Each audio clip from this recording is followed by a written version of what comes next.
3 का, ये 3.3 के देखो यहाँ पर 3 नंबर का जो है फर्स्ट पार्ट है। कौन सा पार्ट है जी? फर्स्ट पार्ट है। देखो जी बहुत आसान सवाल है। कह रहे कि दो संख्याओं का अंतर कितना है जी? 26 है। माने दो को संख्या उसको माने अंतर जब उसको घटाया जा रहा है तो कितना आ रहा है? 26 आ रहा है। और एक संख्या जो है दूसरी संख्या की क्या जी? 3 गुनी है, तो उन्हें ज्ञात कर। देखो जी पहले इसमें संख्या तो हमको पता नहीं है कि क्या, तो मान लेंगे, लिखेंगे माना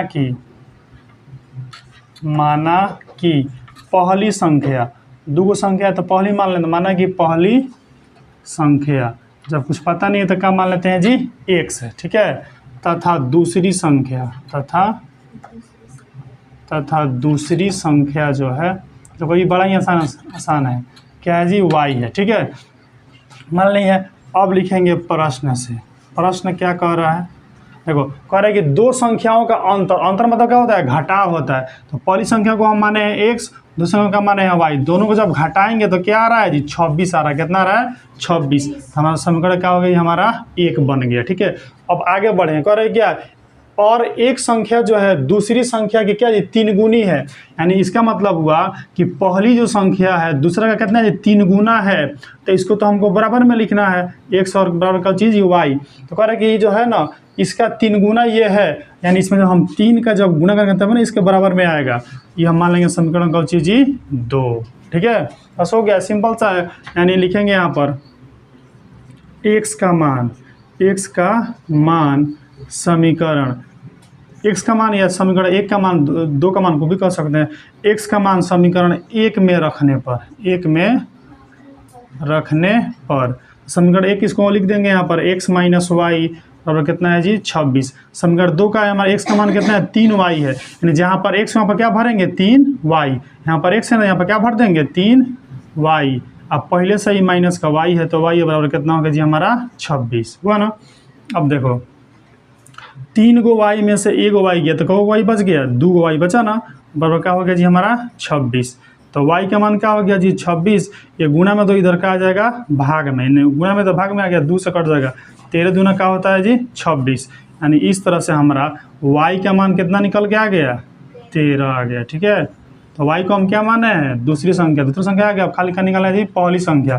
तो y का मान तो समीकरण 1 में भर दो चाहे समीकरण 2 में भर दो, कोई अंतर नहीं पड़ता। समीकरण 2 वाला देखो छोटा सा इसमें भर देते हैं। y का मान इसमें भर रहे हैं जी हम समीकरण 2 में रखने पर। तो देखो समीकरण 2 क्या जी? हमारा x बराबर क्या है? 3y है ना जी। यहाँ पर x का x और y का मान भर रहे हैं, यानी 3 का 3, y के जगह पर क्या भरेंगे? 13 है y का मान 13। यानी x बराबर क्या हो गया? 13 तिया 39। यानी x का मान कितना आ गया? 13। तो हम x को माने हैं पहली संख्या, y को का माने हैं जी दूसरी संख्या।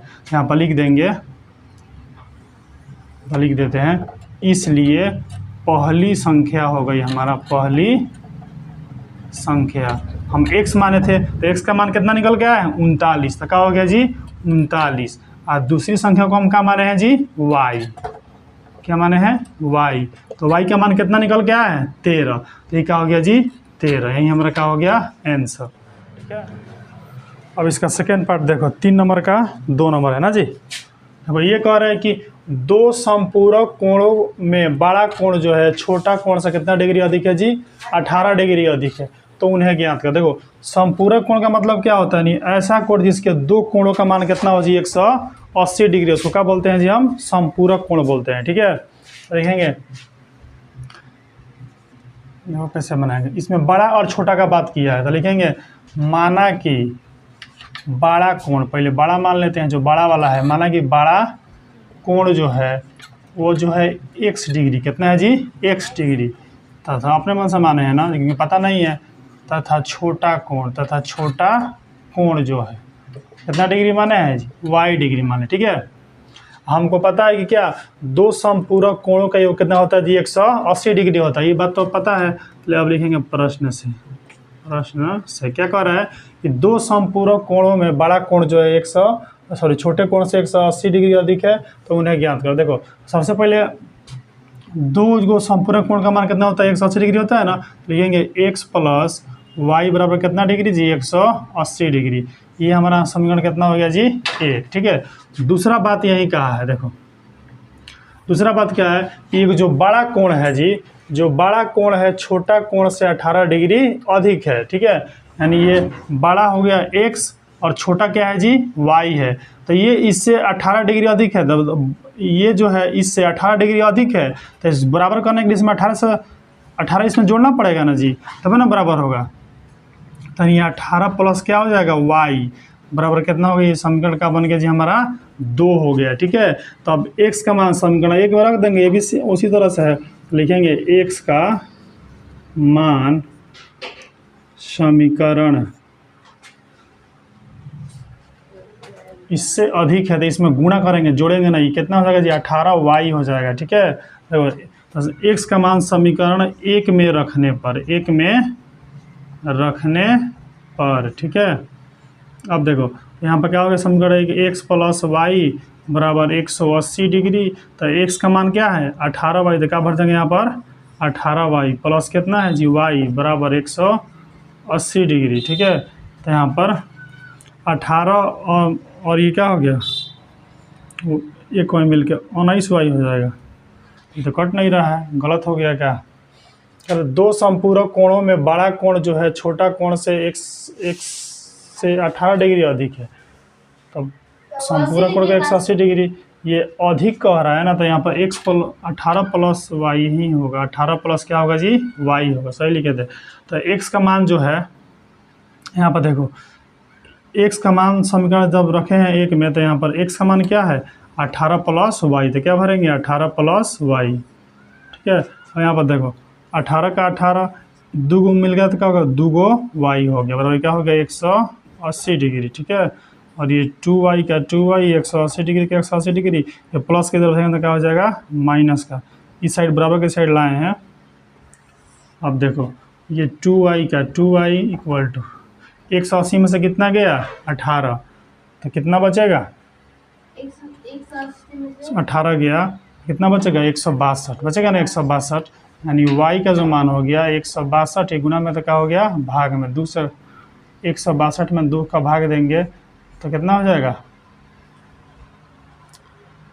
80 दूनी 8 दूनी 16 2 कम 2 81, कितना हो गया जी 81, ये कितना आ गया जी 81 डिग्री आ गया। ठीक है, और y का मान जो है y का मान समीकरण 2 में रख देते हैं अब। ठीक है, 2 में रखने पर, ठीक है, समीकरण 2 क्या है जी हमारा आसान है, x बराबर 18 प्लस कितना है y है, x का x 18 का 18 प्लस y का मान कितना है जी 81 डिग्री आया है ना।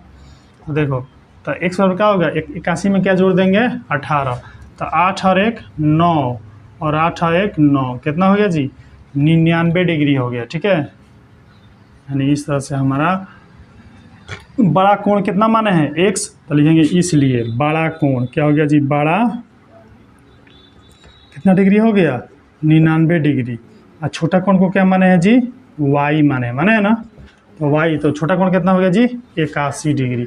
दोनों को जोड़ने पर 180 आना चाहिए, 9 1 10 के 0 हाथ में कितना 1 8 और 9 क्या होता है जी 17, 8 9 कितना 17 कितना हो गया 18, अगर 180 आ रहा है ना, यानी हमारा आंसर क्या है जी सही है, इन दोनों का मान 180 डिग्री आना चाहिए। अब देखते हैं क्वेश्चन नंबर 3। क्वेश्चन नंबर 3 कह रहा है कि एक क्रिकेट टीम के कोच ने 7 बल्ले तथा 6 गेंद 3800 रुपये में खरीदी, बाद में उसने 3 बल्ले तथा 5 गेंद 1750 में खरीदी, तो प्रत्येक का मूल्य ज्ञात करें। देखिए हम करेंगे, इसमें जो है बताना है कि एक बल्ला का मूल्य कितना है और एक गेंद का मूल्य कितना है। देखिए तो हमको तो पता है नहीं, तो ऐसे मानेंगे माना कि एक बल्ले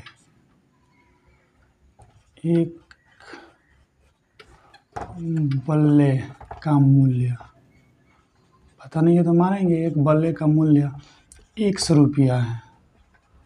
ठीक है, तथा उसी तरह गेंद का मान लेंगे, तथा एक गेंद का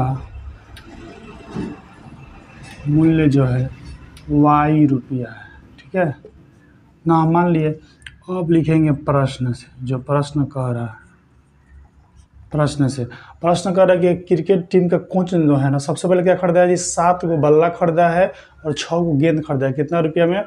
3800 रुपया में, ठीक है। देखो तो एक गेंद का मूल्य जो है 100 रुपया माने हैं, तो 7 गेंद खरीदा है, यानी 7x हो गया। एक्स के साथ साथ साथ एक्स के साथ साथ में गुणा करेंगे तो 7x ऐसे लिख तो नहीं सकते, इसलिए 7x लिखेंगे इसको, ठीक है। और प्लस मिला करके खरीदा है, इसलिए प्लस। देखो 6 गेंद खरीदा है, तो एक गेंद का कीमत कितना है y, तो 6y हो जाएगा। कितना रुपये में खरीदा है दोनों मिला करके? 3800 रुपये में, तो 3800 रुपया हो जाएगा। ये समीकरण में कुछ कॉमन भी नहीं ले सकते हैं, यानी भाग नहीं दे सकते हैं, इसको ऐसे ही रहने देंगे। समीकरण 1 मान लेते हैं इसको, ठीक है। अब लिखेंगे पुनः, मतलब इसके बाद जो कर रहा है पुनः प्रश्न से।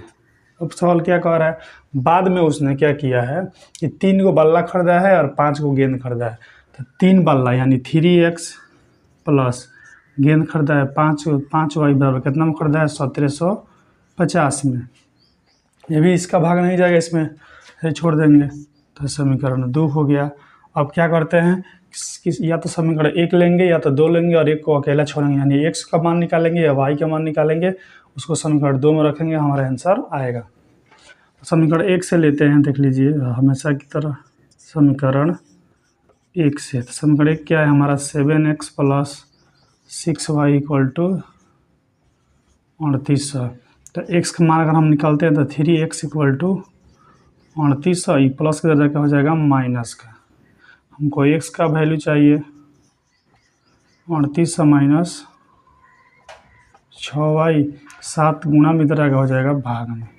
इसको समीकरण 3 मान सकते हैं या x का मान से कह सकते हैं।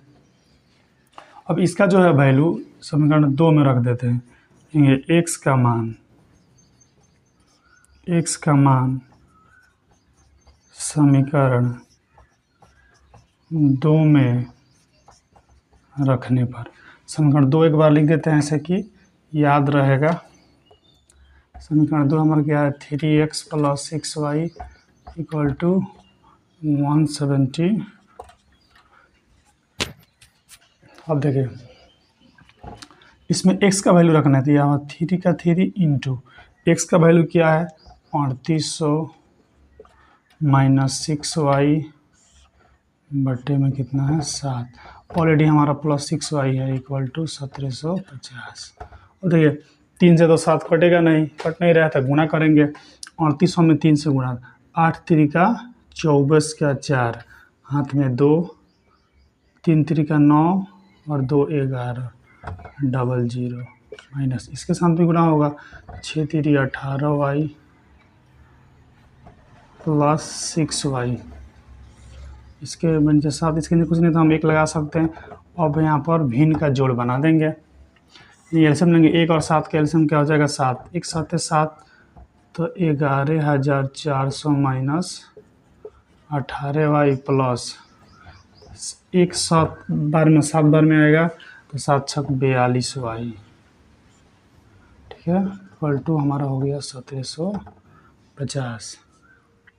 देखिए ये 11442 का y और माइनस का 18 का y, दोनों में से घट जाएगा, तो 12 में से हमारा 8 गया तो क्या बचेगा? 4, ठीक है। और 3 में से गया 1 तो क्या बचेगा? 2, 24y बचा,